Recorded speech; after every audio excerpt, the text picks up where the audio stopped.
नमस्कार दोस्तों, U turn जिंदगी चैनल में आप सबका स्वागत है। वीडियो शुरू करने से पहले एक छोटा सा रिक्वेस्ट करूंगा कि अगर आपने मेरे चैनल को सब्सक्राइब नहीं किया है तो प्लीज़ मेरे चैनल को सब्सक्राइब करें और बेल आइकन भी दबाएं। दोस्तों, इस वीडियो में मैं बताने जा रहा हूं कि आंगनवाड़ी का कार्य क्या होता है, आंगनवाड़ी क्या होती हैं, क्या बच्चों को पढ़ाना ही सिर्फ आंगनवाड़ी कार्यकर्तियाँ या सहायिकाओं का काम होता है या उससे अलग भी उनका कोई काम होता है। ये सारी जानकारी आपको इस वीडियो में मिलेगी। वीडियो को अंत तक देखिएगा और पूरी जानकारी लेकर जाइएगा। अगर वीडियो पसंद आए तो मेरी वीडियो को लाइक ज़रूर दीजिएगा। दोस्तों, सबसे पहले ये हम जानते हैं कि आंगनवाड़ी की शुरुआत कब से हुई। तो आंगनवाड़ी की शुरुआत 1975 में भारत सरकार द्वारा शुरू किया गया था। इसमें ग्रामीण क्षेत्रों के माँ और बच्चों की देखभाल को मद्देनज़र रख के इस आंगनवाड़ी कार्यक्रम को शुरू किया गया था। ये जो आंगनवाड़ी कार्यक्रम है ये Indian public health care system के अंदर आती है। अब जो ये आंगनवाड़ी का जो कार्यकर्ताएं होती हैं वो क्या होती हैं, तो आंगनबाड़ी को भारतीय सार्वजनिक स्वास्थ्य देखभाल प्रणाली में रखा गया है। इसमें जो भी वर्कर होते हैं वह गांव में जागरूकता फैलाने का कार्य करते हैं और साथ ही साथ उनकी देखभाल भी करते हैं, जिसको आंगनबाड़ी कार्यकर्ता के नाम से जाना जाता है। गांव में अक्सर सहायिका होती हैं जो कि आंगनबाड़ी कार्यकर्ता की मदद करती हैं। आंगनबाड़ी के लिए कितनी संख्या होनी चाहिए, तो आंगनबाड़ी में लगभग 400 से 800 तक लोगों की संख्या पर बनाई जाती है।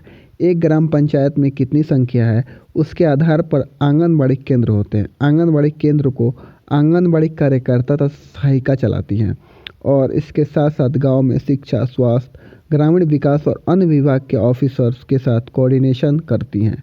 प्रत्येक 25 आंगनबाड़ी कार्यकर्ताओं के लिए एक आंगनबाड़ी अपॉइंटेड सुपरवाइज़र होती है, जिसे मुख्य सेविका यानी हेड सर्वेंट कहा जाता है, जिसका कार्य आंगनबाड़ी कार्यकर्ता और सहायिका को गाइडेंस देना होता है।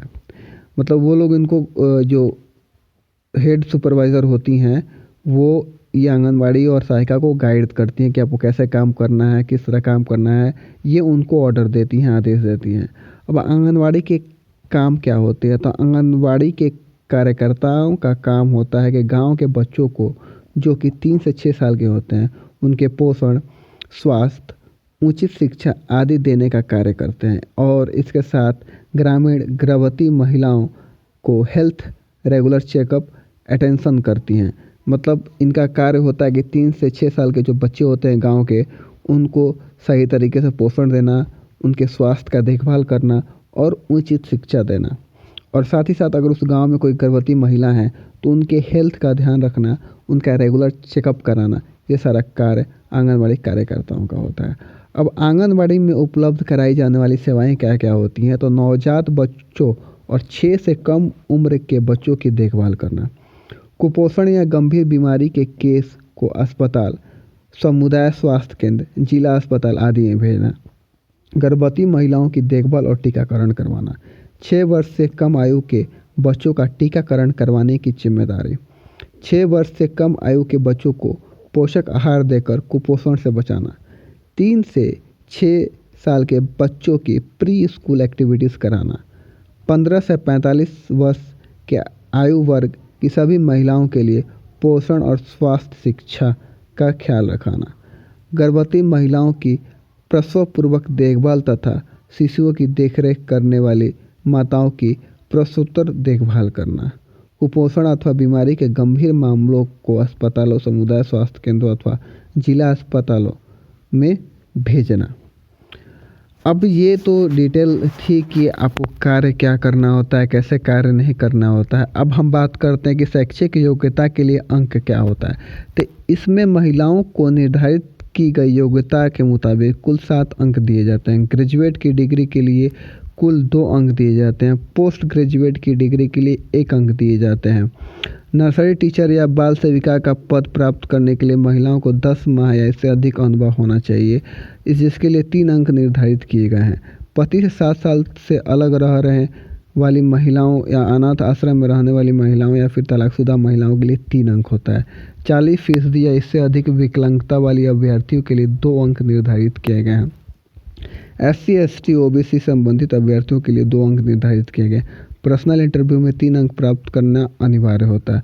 अगर अभ्यर्थी के परिवार में 2 बेटी होने पर 2 अंक ही निर्धारित किए गए हैं।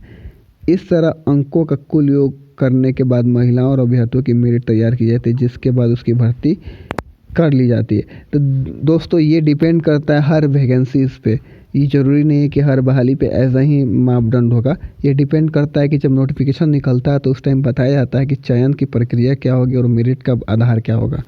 तो ये उतना ज़रूरी नहीं है। अब चलते हैं आगे, देखते हैं आगे क्या डिटेल है। तो इसमें एक डिटेल है कि आंगनबाड़ी केंद्र की देखरेख कौन करता है। तो आपको यह भी बता दें कि आंगनबाड़ी कार्यकर्ता और सहायिका अपनी जिम्मेदारी को निभाती हैं, लेकिन पूरे केंद्र पर प्रशासन की नज़र आती है। उप जिलाधिकारी यानी एसडीएम आंगनबाड़ी केंद्र की मॉनिटरिंग करते हैं। एसडीएम कभी भी आकर चेक कर सकते हैं कि बच्चों की देखभाल ठीक से की जा रही है या नहीं।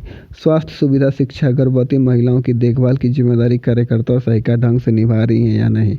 इसके लिए अटेंडेंस रजिस्टर का भी निरीक्षण किया जाता है। तो ये थी पूरी डिटेल दोस्तों आंगनबाड़ी से जुड़ी हुई।